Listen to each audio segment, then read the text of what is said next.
គេមកហើយណាស់ណាពួកឯងគិតមើលទៅប្រហែលថ្ងៃមុននេះ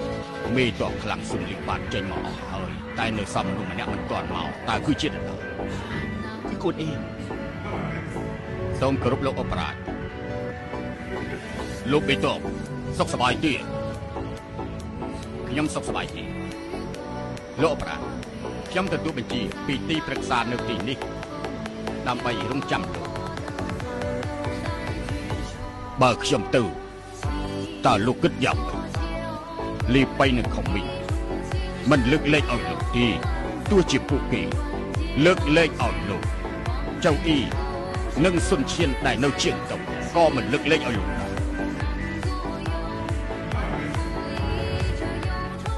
គួយតនេះឲ្យមកសៀមរាបខាផងគីឡូបានជួបគូជួបអីគេនៅសៀមរាបស៊ីងកនៅតែផ្ទះឲ្យស្មានណាបានជួបគូឲ្យមកសៀមរាបមកជួបការគូឲ្យនៅសៀមរាបឲ្យយល់ទេមក